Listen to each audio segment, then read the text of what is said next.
और प्रदेश में बारिश को लेकर अलर्ट जारी हो गया है। मौसम विभाग ने अलर्ट जारी किया है। 7 अक्टूबर तक भारी बारिश और बर्फबारी का अलर्ट जारी हो गया है और कई जिलों में बारिश ओलावृष्टि की चेतावनी भी जारी हो गई है। देहरादून, रुद्रप्रयाग, चमोली, बागेश्वर में अलर्ट है। वहीं पिथौरागढ़, नैनीताल, चंपावत के लिए येलो अलर्ट जारी कर दिया गया है और हरिद्वार, उत्तरकाशी, टिहरी, पौड़ी में भी चेतावनी दी गई है। साथ ही 4000 मीटर से अधिक ऊंचाई वाले क्षेत्रों में बर्फबारी की संभावना भी जताई जा रही है। तो एक बार फिर से उत्तराखंड में मौसम का मिजाज जो है वो बदलता हुआ नजर आ रहा है। 5 तारीख की रात्रि से एक पश्चिमी विक्षोभ उत्तराखंड को प्रभावित कर सकता है, जिसके कारण 5 तारीख को उत्तराखंड के उत्तरकाशी, रुद्रप्रयाग, चमोली, पिथौरागढ़, बागेश्वर और देहरादून जनपदों में अनेक स्थानों पर, जबकि अन्य जनपदों में कुछ स्थानों पर हल्की से मध्यम वर्षा मिलने की संभावना है। 6 और 7 तारीख को उत्तराखंड में जो अधिकांश स्थान है वहाँ पर हल्की से मध्यम वर्षा मिलने की संभावना है और जो अधिक ऊंचाई वाले क्षेत्र हैं, विशेषकर 4000 मीटर या उससे अधिक ऊंचाई वाले क्षेत्र, वहाँ पर कहीं कहीं बर्फबारी भी मिल सकती है।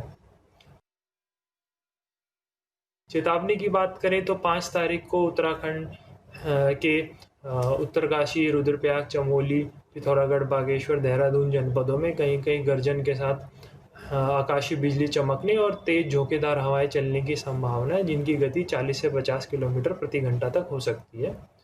6 तारीख को उत्तराखंड के पर्वतीय क्षेत्रों में कहीं कहीं भारी वर्षा और बर्फबारी मिलने की संभावना है, जबकि जो उत्तराखंड के देहरादून, उत्तरकाशी, रुद्रप्रयाग, चमोली जनपद है, यहाँ पर कहीं कहीं भारी से बहुत भारी वर्षा और बर्फबारी मिल सकती है। बर्फबारी जो है वो 4000 मीटर या उससे अधिक ऊंचाई वाले क्षेत्रों में मिलने की संभावना है। और हमारे संवाददाता दिग्विजय ज्यादा जानकारी के साथ जुड़ गए हैं। दिग्विजय, जिस तरह से पश्चिमी विक्षोभ की बात हो रही है और कई जगहों पर अलर्ट जारी हो गया है ओलावृष्टि को लेकर, बारिश को लेकर, आपके पास क्या जानकारी और मौसम विभाग के किस तरह से अलर्ट जारी किए गए हैं अलग अलग जिलों में? देखिए, पूरे प्रदेश भर के कई जिलों में बारिश का अलर्ट मौसम विभाग ने जारी किया है। इसमें आपको उत्तरकाशी शामिल है, देहरादून शामिल है, बागेश्वर शामिल है, पिथौरागढ़ शामिल है। मौसम में यहाँ तक है जो ऊंचाई वाले इलाके हैं वहाँ बर्फबारी की संभावनाएं रहेंगी। पश्चिमी विक्षोभ के चलते बारिश है, इसमें ज्यादा बारिश की संभावनाएं व्यक्त की गई हैं। पूरे प्रदेश में जो जो संभावित वर्षा के क्षेत्र हैं वहाँ प्रशासन ने लोगों को अलर्ट मोड पर रखा है। सारी सरकारी मशीनों से कहा गया है वो लोग अलर्ट हैं। अगर कहीं भी कोई बारिश होती है, भूस्खलन की जैसी स्थिति होती है, तो उससे निपटने के लिए जितनी मशीनें मौके पे तैनात की गई हैं, जो संभावित भूस्खलन जोन है उसके आसपास मशीनें तैनात की गई हैं। वहीं चारधाम यात्रा की बात करें, अधिक ऊंचाई पे वो हैं, तो जो मौसम विभाग ने चेतावनी जारी की है वहाँ ओलावृष्टि भी हो सकती है और जो ज्यादा ऊंचाई के इलाके हैं वहाँ संभवतः बर्फबारी हो। हालांकि मौसम विभाग का पूर्वानुमान है, ये 5 से 7 तारीख तक मौसम विभाग ने अनुमान जारी किया है।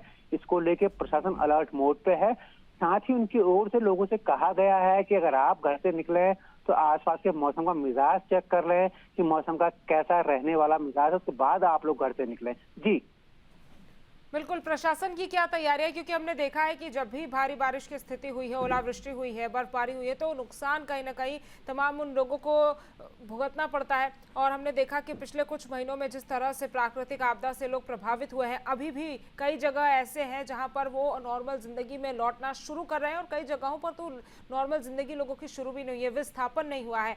ऐसे समय में फिर से एक बार बारिश का अलर्ट किस तरह की परेशानी लोगों के सामने लाकर खड़ी कर सकता है? देखिए, हम बात 2025 की करें, ये साल हर बार मौसम को लेकर बड़ा ही डरावना रहा है। उत्तराखंड को लेकर पूरे हिमालयी राज्यों में इसकी भयंकर मार देखने को मिली है। हम उत्तराखंड की बात करें, यहाँ जो आपदा आई है उसके बाद सरकार ने अपनी ओर से भरसक प्रयास किए हैं कि उससे कैसे निपटा जाए और सरकार के प्रयास कई जगह फलीभूत भी हो रहे हैं। शिकायतें थोड़ी बहुत हर जगह मौजूद रहती हैं। प्रकृति का यह है कि प्रकृति जब अपने रौद्र रूप में आती है तो उसको आप रोक नहीं सकते। सरकार की कोशिश रहती है कि जो रिस्पांस टाइम है वो कम से कम हो। कहीं बारिश आती है, अतिवृष्टि होती है, भूस्खलन हो जाता है, तो उसके बाद जो रिस्पांस टाइम है वो कम से कम किया जाए, ताकि जो जनहानि है उसको हम जितना ज्यादा न्यूट्रलाइज कर सके, जितना कम कर सके, ये सरकार की कोशिश रहती है। और जैसे मैंने बताया कि जो संभावित भूस्खलन जोन है, जहाँ संभावना है कि यहाँ ज्यादा बारिश हो सकती है, यहाँ भूस्खलन हो सकता है, तो उन संवेदनशील इलाकों के आसपास जैसी मशीनें तैनात की गई हैं। साथ ही सभी जिलाधिकारियों ने ये आदेश दिए हैं जिन जिन तहसील ब्लॉक में ये स्थिति संभवतः बारिश ज्यादा हो सकती है कि वहां के सभी अधिकारी अपने फोन को ऑन रखें, कहीं भी कोई चीज मिसिंग नहीं होनी चाहिए। अगर कहीं आपदा आती है, बारिश की संभावनाएं होती हैं, तो तत्काल वहां आपदा राहत दल पहुंचे, जिससे जो रिस्पांस टाइम है वो कम हो और आपदा के नुकसान को कम से कम किया जा सके। जी बिल्कुल, ये तो आपदा का रिस्पांस टाइम की जो बात आप कर रहे हैं वो हमने देखा भी है कि किस तरह से सरकार जो है एनडीआरएफ और तमाम जवान जो है थराली धराली में प्राकृतिक आपदा आई थी, बहुत तेजी से काम किया गया। लेकिन एक बार फिर से अब जब भारी बारिश का अलर्ट है तो उसको लेकर प्रशासन ने कौन से वो कड़े कदम उठाए हैं? क्योंकि देखिए लगातार आप जिक्र कर रहे हैं और लगातार हमने देखा भी है कि लोगों को अलर्ट किया जा रहा है, घरों में रहने की अपील की जा रही है, उन जगहों से दूर रहने की बात भी की जा रही है। लेकिन अभी चारधाम यात्रा भी चल रही है। चारधाम यात्रा के बीच इस तरह से प्रदेशवासियों के अलावा बाहरी राज्यों से और बाहरी देशों से आए लोगों की सुरक्षा पर भी एक बड़ा जिम्मेदारी जो है वो इस समय प्रदेश सरकार पर बन जाती है। बिल्कुल, प्रदेश सरकार की बड़ी जिम्मेदारी की जो हमारे अतिथि आए हैं उनका आदर सत्कार हो, कम से कम सुरक्षित यात्रा रहे। तो इसको लेकर सरकार ने लगातार कहा है कि आप लोग जब भी निकल रहे हैं यात्रा पे तो मौसम का पूर्वानुमान चेक कर लें। साथ ही अगर कहीं बारिश जैसी स्थिति होती है, आपदा जैसी स्थिति होती है, तो सरकार की ओर से ऐसे सेंटर बनाए गए हैं जहां बाहर से आए जो तीर्थाटन के लोग हैं, जो पर्यटक हैं, उनको ठहराया जाए। हमने इससे पहले धराली आपदा और केदार के आसपास की स्थिति देखी, जब वहाँ बहुत ज्यादा बारिश हो गई थी, जब रूट बंद हो गए थे, तो सरकार ने पहले चेतावनी जारी की थी और जो लोग निकल चुके थे घर से, जो लोग आपदा प्रभावित इलाकों के आसपास से, उनको ठहराया गया ना, उनके रहने की व्यवस्था, उनकी और जो दिक्कतें थी उनका समाधान सरकार की ओर से किया गया।